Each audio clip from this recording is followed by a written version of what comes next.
Namaste. We will move on to the 15th problem. Hope you can see it properly, right? We'll move on to the 15th one. Two tuning forks P and Q are vibrated together. The number of beats produced are represented by the straight line OA in the following graph. So shall we draw the graph? The graph looks like this. So here are the two graphs, A and B, and here is one, it's like this, and here is 2 and here 3. It is the number of beats here,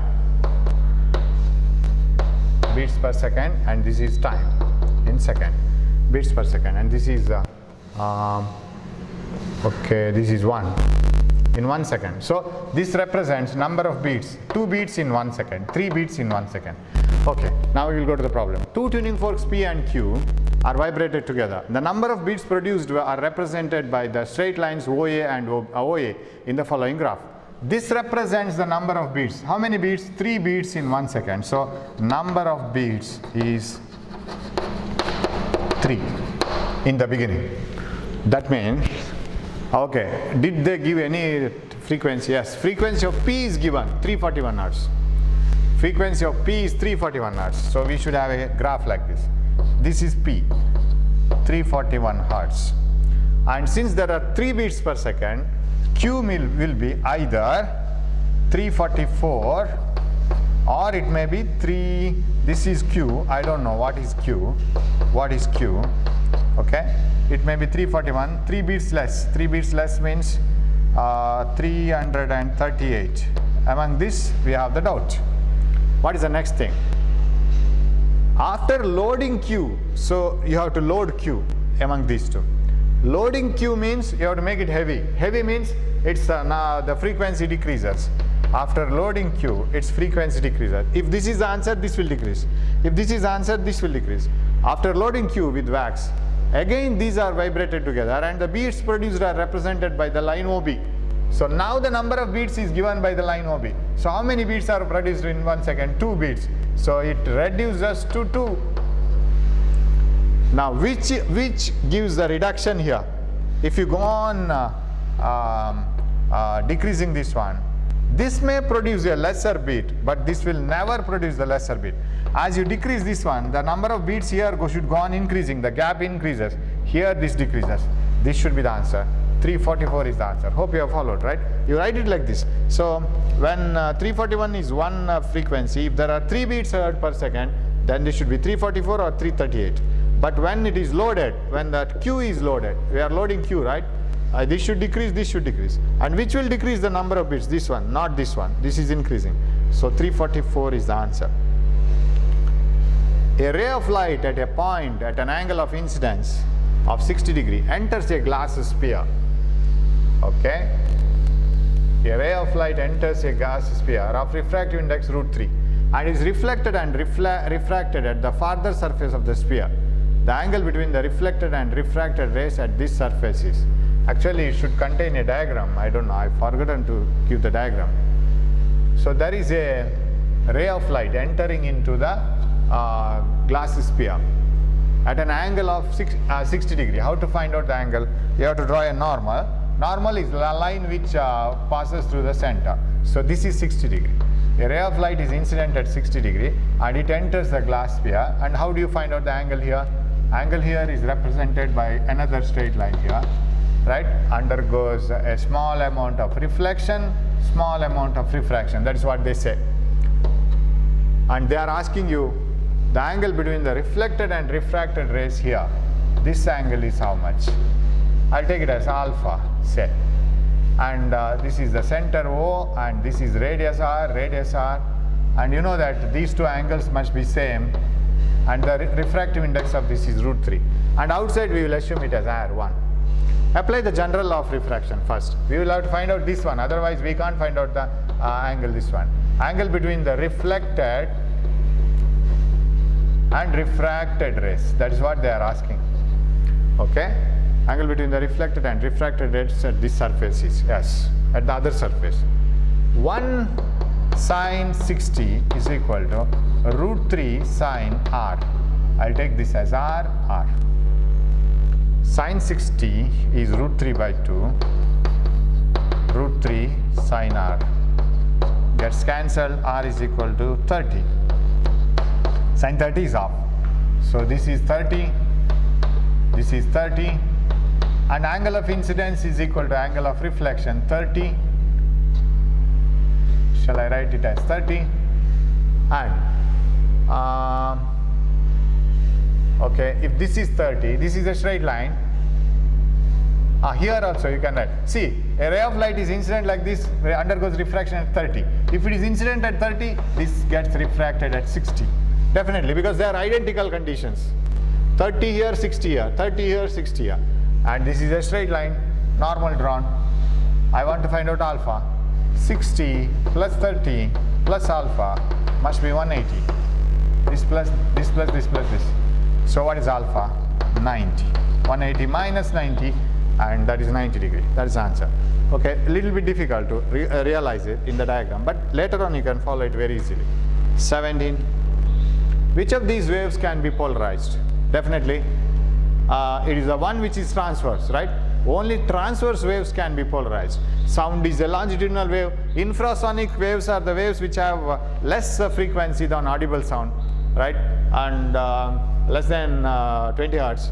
And ultrasonic more than 20,000 hertz, which cannot be heard, but this can be heard. But all are sound waves. Longitudinal waves cannot be polarized, only light waves here. Transverse waves can be polarized. So 17, 18.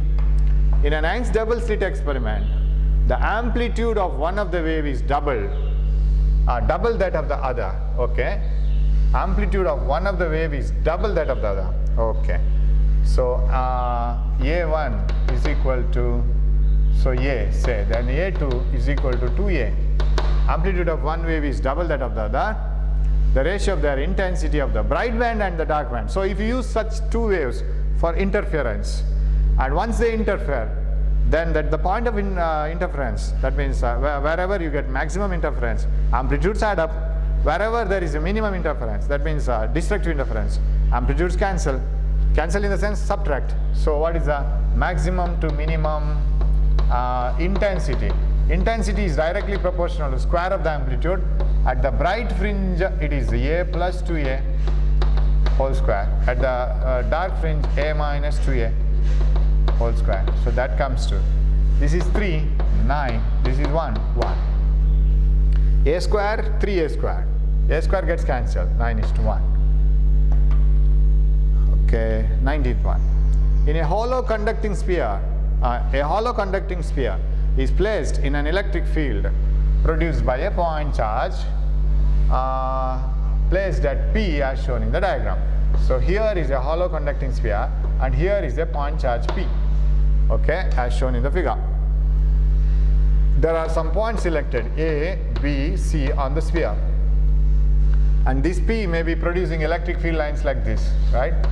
And these field lines never enter a conductor, they move out like this. Now the question is, if VA, VB, VC are the potentials at A, B, C respectively, then definitely VA is equal to VB is equal to VC. Do you know why? On the surface of a conductor, potential should be same everywhere because they are connected points. Whenever you connect the 2 points in from one point to another by a wire, they will come to the same potential. When two spheres are of different charge are connected together, they have the same potential, right?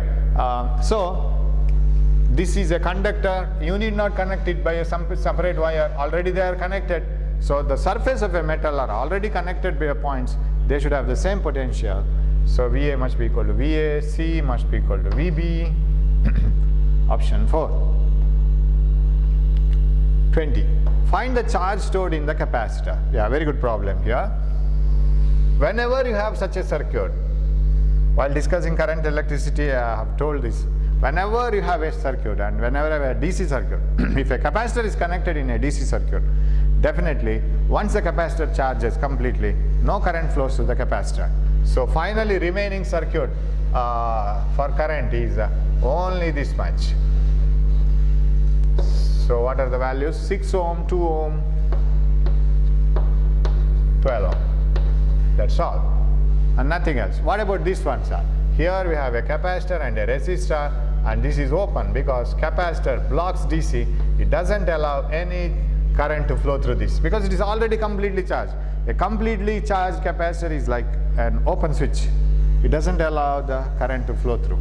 So what I can do now, I in the circuit is V by R, V by R, R total. V is 12, this is 12 volt, right? Correct. V by R plus R, 6 plus 2, 8. Okay, I'll write 6 plus 2, that is 12 by 8, 3 by 2 ampere. This is the current. Now, what is the voltage across the capacitor now? Capacitor is connected here. This voltage will be the voltage across the capacitor because there is no voltage across this resistor, 0. No current flows through the capacitor path. If at all any resistor is found in the capacitor path, it is unlucky. It won't get any current. So no voltage appears across this. Then what is the voltage across the capacitor? It is the voltage across the resistor. So voltage across capacitor is voltage across 6 ohm. What is the question? Find the charge stored in the capacitor. We have been asked to find charge. Okay. Voltage across 6 ohm. What is the voltage across 6 ohm? That is IR. I is 3 by 2 into 6, that is 9 volt, right? Out of 12 volt, we get 9 volt here, rest 3 volt here, right? IR, yeah, no, this is 2, 3, 6, 9 volt. That 9 volt is used to charge the capacitor. So what is the charge across the capacitor?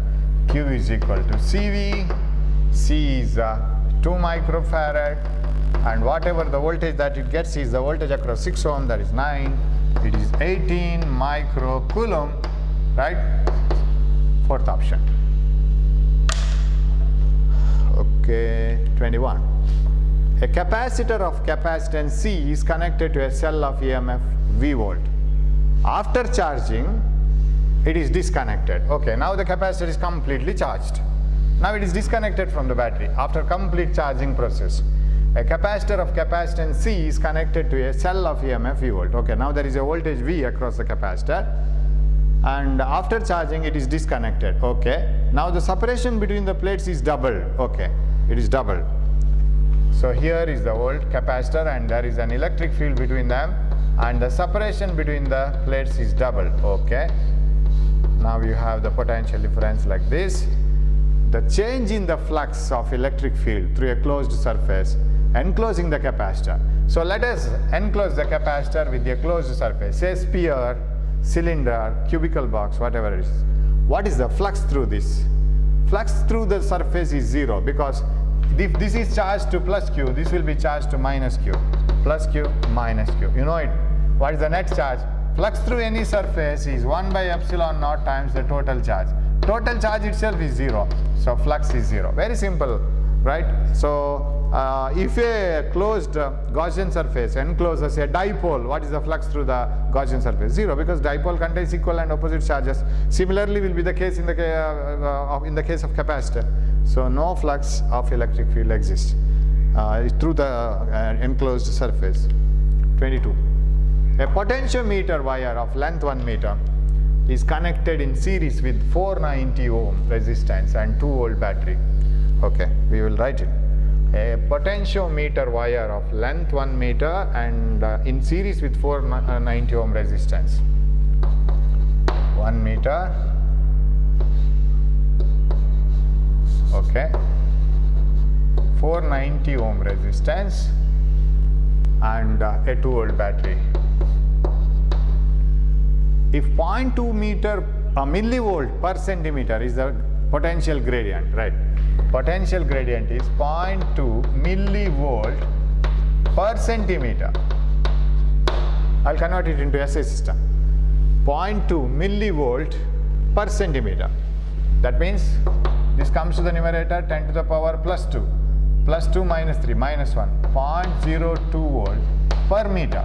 In 1 meter you get 0.02 volt. Of course, here also 0.0 volt because 0.02 volt, because the length of the wire itself is 1 meter. Suppose it was 2 meters, it would have been 0.04 volt per meter. 0.04 volt total voltage. So total voltage across this is this itself for 1 meter. 0.2 millivolt per centimeter plus 2 minus 1, 0.02 volt here. In this wire there is 0.02 volt from here to here. That I will write it like this. Per meter. Length of the wire is also 1 meter. So it is 0.02 volt. Now what is the question? Potential gradient means potential drop per unit meter. Then resistance of the potentiometer wire is. Okay, you should find out first of all what is the current in the circuit. I is equal to E by R plus R. That implies I is equal to E 2 volt divided by total resistance. I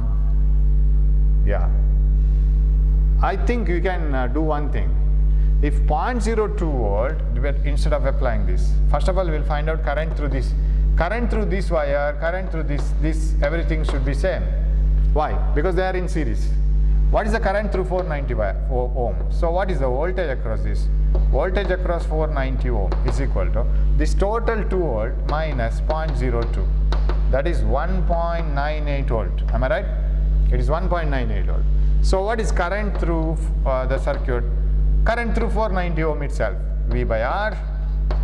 This V 1.98 divided by 490. Does it get divided?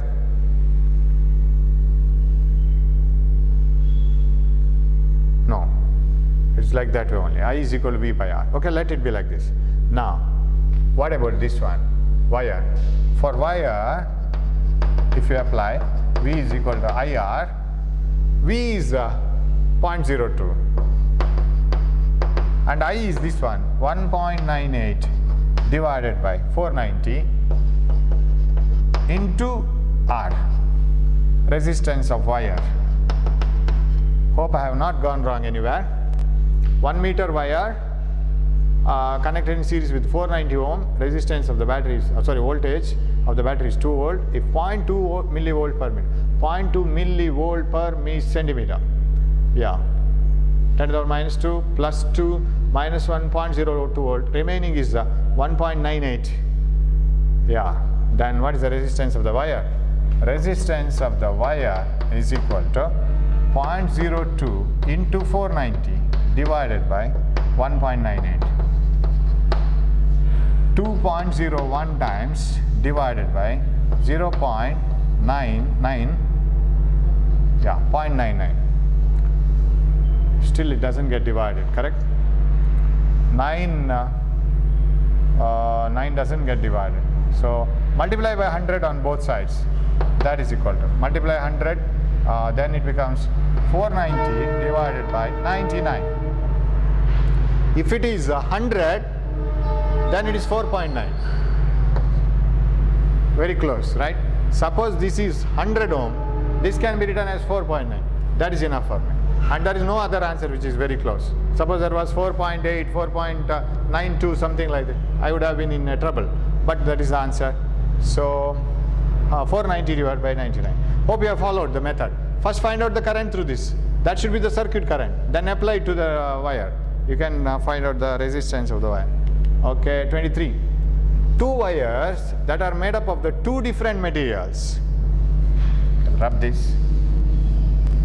Two wires are made up of two different materials whose specific resistance, that means resistivity. Resistivity is called specific resistance.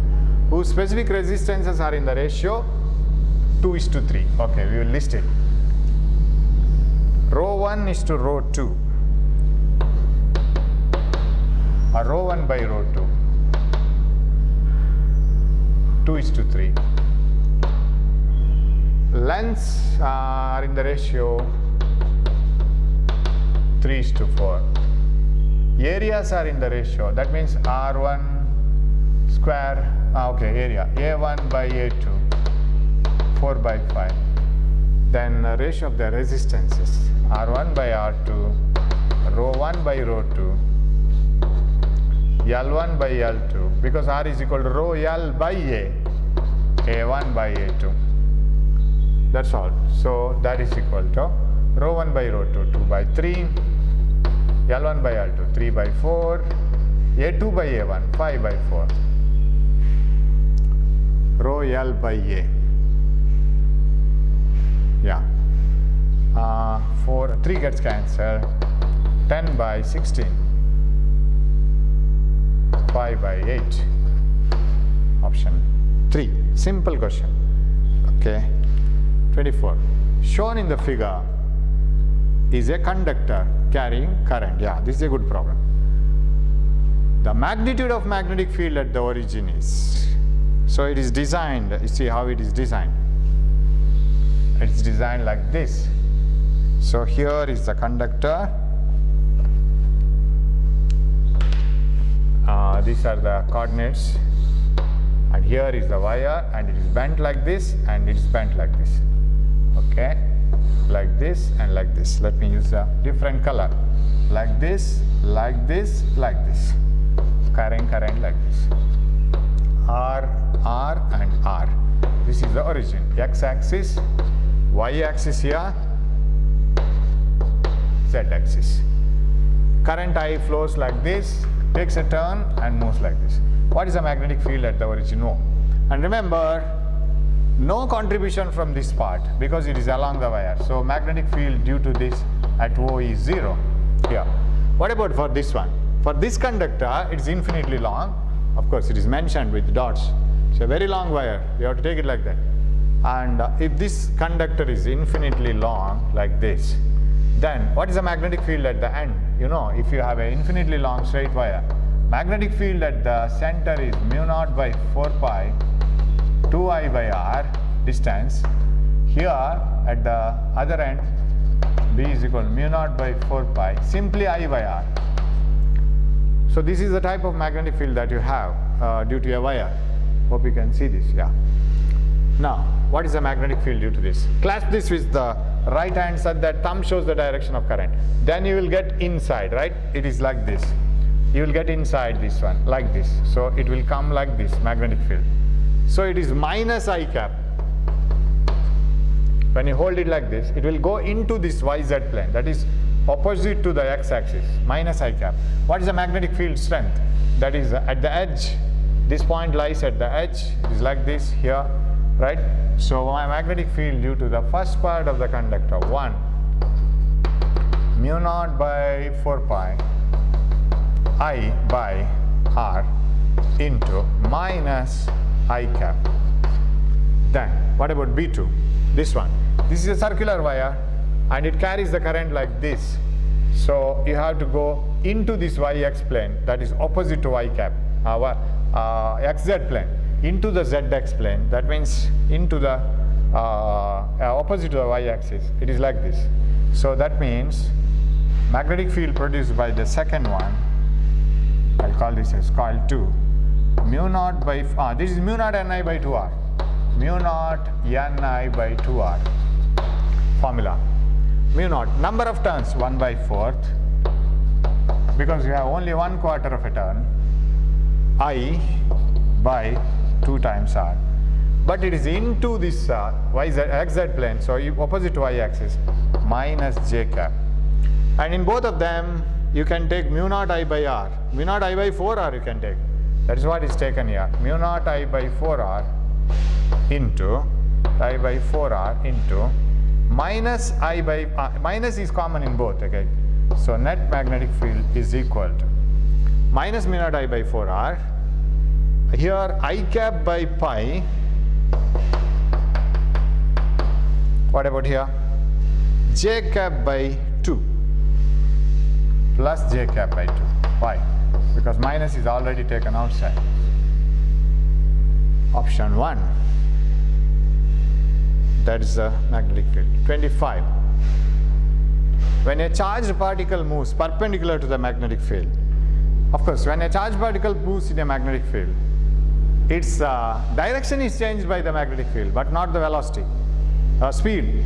The magnitude of speed remains constant. Only direction of speed keeps on changing. So kinetic energy doesn't change. Momentum changes because direction changes. Velocity changes because direction changes. Kinetic energy doesn't change because it is a scalar quantity. It has nothing to do with direction. So speed remains the same. Oh, that is the correct answer, right? Previous one. Speed of the particle remains unchanged. That is the right one. Okay. Next one. 26. At a place on the surface of the earth, BH is equal to 0. No horizontal component. What do you mean by that? All the field is vertical, right? It is vertical like this. Horizontal component is 0. Full vertical component. So this is complete here and no horizontal component. It is at the poles. What is the dip? The needle will stand like this. Dip is 90 degrees. What about here on the equator? Here the magnetic field is, so it will come like this. So it is parallel to the earth. All the magnetic field is parallel to the earth and there is no vertical component, 0. Dip is 0, right? So 90 degree now. 27. Which of the following is true? Which of the following is true, right? Diamagnetism is temperature dependent. Is it? Diamagnetic substances, the susceptibility of the amount to which they can be magnetized by applying a magnetic field. The susceptibility, the ease with which they can be magnetized doesn't depend on the temperature. Susceptibility is independent of temperature. So it is diamagnetism is temperature dependent is wrong. Paramagnetism is temperature dependent, it is right. Paramagnetism is independent of temperature is wrong. None of them, okay, this one. 2. Option 2 is correct. 28. An inductor is connected to a battery through a switch. Okay. Induced EMF is E1 when the switch is pressed. The situation is like this. There is a coil and there is a DC battery. You know that, and a key. An inductor will induce EMF only when the magnetic field around it keeps on changing.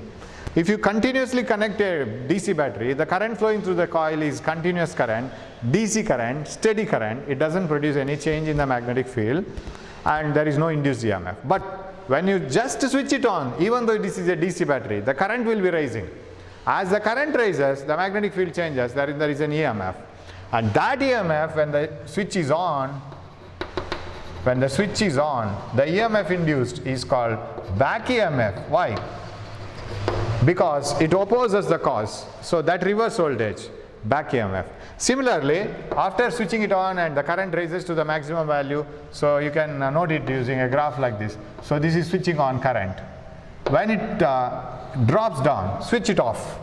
This is on position and this is off position. When you switch it off, it doesn't take so much time as it was raising to fall down. The current falls from maximum to 0 all of a sudden. Time taken is very less, so magnetic field falls very quickly. Rate of change of magnetic flux is more induced EMF. So when you switch off, the induced EMF is called forward EMF. Forward EMF is always greater, back EMF is less. That is what you have to remember. Because rate of fall of current is faster than the rate of increase of current. So current increases slowly, induced EMF is less. That is called back EMF. So E1 is called here, it is E2 here. E2. E2 is greater than E1. That option. 29. A motor having an armature of resistance 2 ohm is designed to operate at 220 volt mains. Okay. A motor is having an armature of resistance 2 ohm and is designed to operate at 220 volt. Okay. At full speed, it develops a back EMF of 210 volt. Right. Armature, you know, armature in a dynamo, armature in a motor. So it will be rotating. When it rotates, starts rotating, the flux linked with the armature keeps on changing. The coil keeps on changing. Flux linked with the coil keeps on changing as it rotates and induces an EMF. Now that EMF is, that opposes the cause. Cause is 220 volt. That 220 volt is opposed by 210 volt. So what is the current in the maximum position, maximum current situation? I is equal to that 220 volt and it is opposed by 210 divided by R. Basically I is equal to delta V by or I is equal to V by R. V is the difference. This is 220 minus 10. 210 is 10 divided by resistance of the coil is 2 ohm, that is 5 ampere. You have 5 ampere is the answer. So that application of 220 volt makes the coil to turn, but an EMF is developed to opposite. So net EMF is 10. Okay. Yeah, this we will discuss it in the next half. I will stop it once and then we will move on to the next video. Thank you. We will come back soon.